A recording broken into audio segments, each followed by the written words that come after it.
Semangat kaum New Mind. New Mind tuh nggak ada matinya. Die hard New Mind itu nggak ada matinya. Nah, sahabat semua, kita akan membicarakan topik baru yang namanya long COVID. Jadi, sahabat semua, Anda tahu bahwa saya terpapar di bulan November tahun lalu. Kemudian 9 hari saya di rumah sakit. Kemudian pulang. Muscle saya bisa dikatakan shrinking atau mengecil hampir 10-20%. Sehingga sejak bulan Januari saya ada personal trainer hanya untuk membuat muscle saya bergerak. Jadi Anda akan lihat ini saya agak kurus, muka saya agak tirus dan lain sebagainya. Karena muscle saya hilang, asam amino saya seakan-akan dimakan oleh COVID tadi. Dan di sini ada hal yang baru, ternyata saya mengalami apa yang namanya long COVID. Dan alhamdulillah saat ini sedang mengalami terapi dengan stem cell dan growth factor. Ini yang saya akan menceritakan sedikit. Apa itu long COVID gitu ya. Jadi sahabat semua, kalau ada pencuri masuk ke sebuah rumah, pencuri itu ingin mencari emas, uang, ATM, kunci mobil, dia bongkar lemari, dia bongkar kulkas, dia bolak-balik sofa, dia apapun di dalam rumah itu berantakan. Dan ketika keluar dari rumah tersebut, ada polisi yang menembak mati. Matilah pencuri tersebut. Tetapi rumah yang tadi dia masuki sudah berantakan. Itu dikatakan badai sitokin. Dan badai sitokin ini memakan waktu untuk penyembuhannya. Karena itu, efek ini disebut atau dinamakan long COVID. Sayangnya ini belum dipromosikan dengan detail dan banyak tentang long COVID. Maka dengan segala kerendahan hati, Bosman adalah orang yang awal-awal menceritakan tentang long COVID. Jadi ada yang efeknya setelah 3-4 bulan, mereka mendapatkan rambutnya rontok. Atau lelo, agak lupa terus lemot otaknya. Ini kok gue ke lantai 2 mau ngapain ya gitu ya.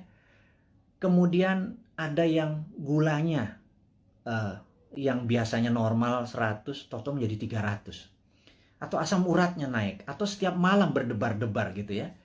Sahabat semua, ada 4 juta saudara kita terpapar COVID dan menjadi penyintas, sudah sembuh dari COVID-nya. 50% katakanlah yang 2 juta itu menjadi normal kembali, tetapi yang 2 juta ini saat ini mengalami efek long COVID mulai dari yang kecil sampai yang severe atau yang parah. Dan sebagaimana kita ketahui bahwa 90% korban meninggal karena COVID-nya sudah negatif, alias kena badai sitokin atau organ-organ tubuhnya terkena pengaruhnya tadi. Jadi sahabat semua, bagaimana solusi long COVID ini gitu ya? Saya akhirnya sangat serius mendalami ini.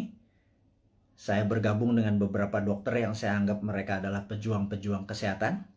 Kami memfokuskan dengan stem cell dan growth factor. Dan alhamdulillah, siapapun yang terkena COVID, kami injeksi, kami tidak minta bayaran. Siapapun yang terkena long COVID, kami injeksi, tidak meminta bayaran. Dan saat ini Anda bisa cek di YouTube channel yang nanti akan kita sebarkan dan di IG. Siapapun yang terkena ingin menggunakan stem cell dan growth factor, dan ini cukup mahal, 1 injeksi itu 1 juta rupiah, saya nggak peduli. Kita sudah hampir 3.000 orang kita lakukan dan alhamdulillah sudah hasilnya sangat positif dengan tingkat kesuksesan 98%. Ini akan kita promosikan besar-besaran sebentar lagi, tentunya setelah kita masih terbatas. Tapi ini adalah penyelidikan yang sudah 5 tahun berjalan. Kita gaspol, intinya adalah kita ingin berkontribusi, kita harapkan 1 juta orang. Entah itu yang terpapar atau kena long COVID, kita kasih free. Ini proyek agak utopia, agak gila sedikit.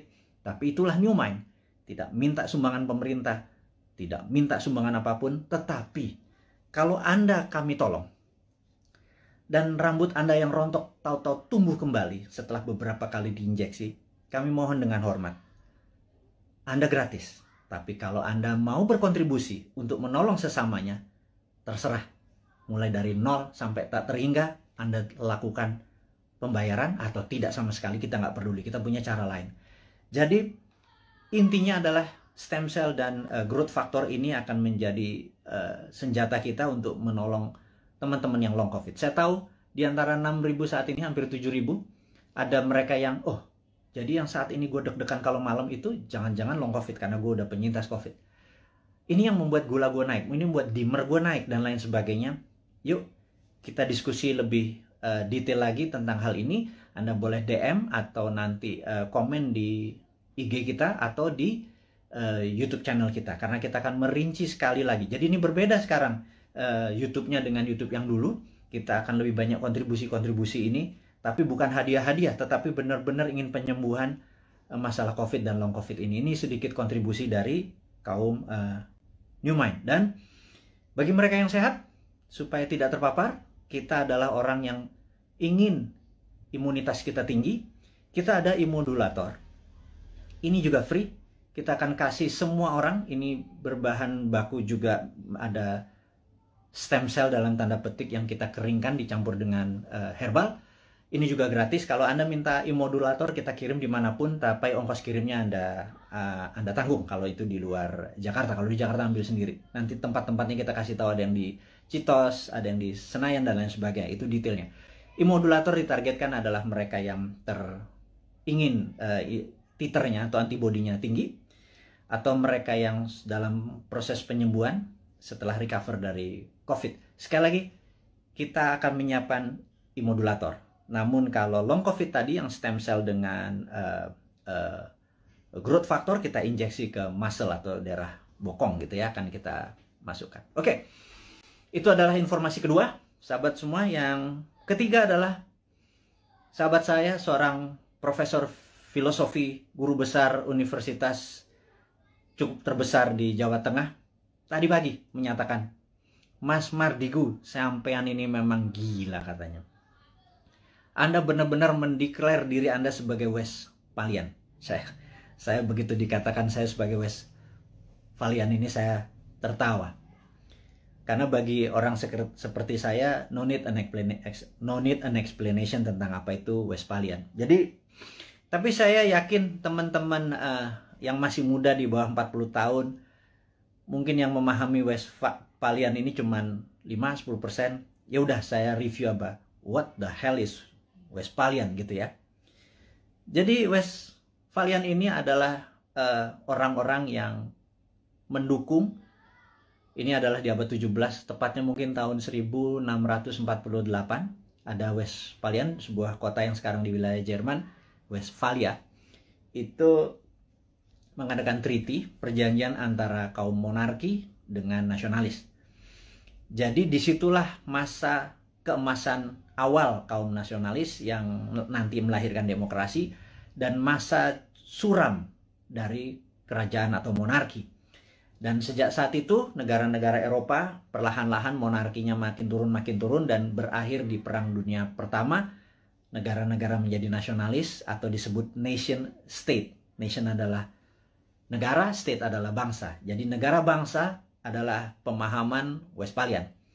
Kemudian di Perang Dunia Pertama, Westphalian menguasai 80% dunia, monarkinya nggak sampai 20%. Kemudian di 1945, Perang Dunia Kedua, ada 100 negara lahir dan semua adalah Westphalian, sehingga monarki menjadi mengecil. Tapi orang-orang monark ini melakukan memutasi. Mereka menjadi raja-raja seperti Rothschild, Oppenheimer, dan lain sebagainya. Ada 13 raja-raja, keluarga raja-raja, dalam tanda petik, bukan raja beneran, tapi raja ekonomi. Nah, mereka inilah yang mulai menggarap dunia tahun 50-an, 60-an, 70-an terus. Dan mereka yang kita sebut sekarang dengan nama globalis. Jadi globalis ini anti-nation, anti-negara, anti-bangsa. Globalis hanya peduli pada NIK, nomor induk kependudukan. Mereka hanya peduli pada numbers dan sertifikasi. Jadi saya tidak menentang vaksin, saya menentang sertifikasi. Jadi ini jelas ya posisi saya ya. Saya anti sertifikasi, saya anti dimonitor, saya anti diikuti, dibedah. Kita kemana aja, masuk ke mall, keluar mall, masuk ke sini, kita dibedah, kita diikuti, dan ada nomor serinya.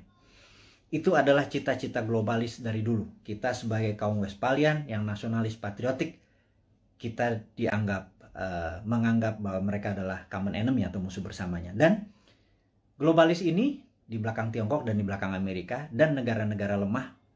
Jadi kita takutkan negara tetangga ini sudah terpengaruh dengan globalis, sehingga kita kaum nasionalis, kaum Westphalian ini ya dibungkam, entah di YouTube-nya, entah di IG-nya, atau kita dibungkam karena mereka tidak ingin semangat nasionalis seperti yang Pak Karno promosikan menjadi penghalang kesuksesan mereka mensertifikasi dan memberikan numbers kepada penduduk dunia. Tapi kata-kata guru besar tadi tentang kita adalah Westphalian dan diserang untuk dibungkam membuat saya tertohok. Intinya adalah benar juga ya. Jangan-jangan itu yang terjadi. Tapi apapun itu, kedepannya kita akan terus memberikan informasi kepada sahabat semua dimanapun Anda berada dengan ilmu-ilmu kekinian yang tujuannya adalah Anda di tahun 2024 yang 71% ini, saya minta dengan hormat menentukan apakah Anda mau membuat Indonesia menjadi negara superpower di tahun 2045 atau Anda tetap ingin Indonesia menjadi negara mediocre seperti saat ini di tengah-tengah dan di trap. Kena debt trap, kita nggak bisa kemana-mana, siapapun jadi presidennya, menjadi pemimpinnya, terborgol sampai tahun 2045. Anda bisa pilih itu semua, dan untuk itu saya mohon dengan amat sangat Anda promosikan ide-ide dari New Mind ini dengan siapapun. Kita challenge ilmu kita ini, kita lakukan studi lebih dalam lagi. Tujuannya adalah untuk membuat Indonesia berdaulat seperti kaum Westphalian atau nasionalis. Tapi kalau Anda memilih menjadi sama globalis, monggo juga 2024 kita memilih enggak, kita bukan nasionalis, kita setuju sama globalis, kita ikut Tiongkok, kita ikut Amerika, kita ikut IMF, kita ikut obor, kita ikut globalis, silahkan juga. Itu ada pilihan Anda. Tapi saya secara pribadi menyatakan diri saya anti globalis, saya Westphalian, saya nasionalis, saya patriotis, dan saya harap mereka-mereka yang mengadopsi New Mind berpendapat bahwa kita anti bunga, deposito kita tidak ada bunga, rupiah kita berputar, dan salah satu transaksinya kita nanti bisa menggunakan alat tukar baru yang namanya emas, di mana cadangan deposito emas kita cukup besar yang bisa menjadi underlying dari transaksi menggunakan emas. Ini adalah prinsip-prinsip New Mind. Sahabat semua, kita sudah bersama-sama hampir 1 jam. Ada 3 topik hari ini yang kita diskusikan. Saya harap video ini bisa Anda tonton sekali lagi untuk memahami maksud-maksud kita ke depan. Kita tidak anti vaksin, kita anti sertifikasi, kita dukung pemerintah dengan vaksinasi, kita dukung dengan strategi menyelesaikan masalah long COVID dan COVID dengan saat ini kita menggunakan stem cell dan growth factor, dan itu sifatnya free, kita dukung. Jadi kita menganggap bahwa vaksin sebagai single bullet proof itu harus ada solusi lain, jangan satu-satunya vaksin, yaitu kita menggunakan solusi dengan stem cell dan growth factor. Yang kedua, kita mengingatkan ada yang namanya long COVID. Long COVID adalah efek setelah terpapar COVID yang saat ini kita duga ada 2 juta sahabat kita, mulai yang terkena dari yang paling ringan hingga yang paling berat, dan ini akan kita gratiskan semua pengobatannya, dan nanti diskusinya kita ada di DM di sosmed kita, atau nanti akan informasikan ke YouTube. Terus subscribe YouTube kita, perbanyak YouTube kita, informasinya semua ada di sana. YouTube kita akan menjadi baru, sosmed kita akan menjadi baru, dengan tujuan untuk menjadikan Indonesia baru. Akhirul kalam, saya ucapkan terima kasih atas perhatiannya. Mohon maaf lahir batin. Wassalamualaikum warahmatullahi wabarakatuh.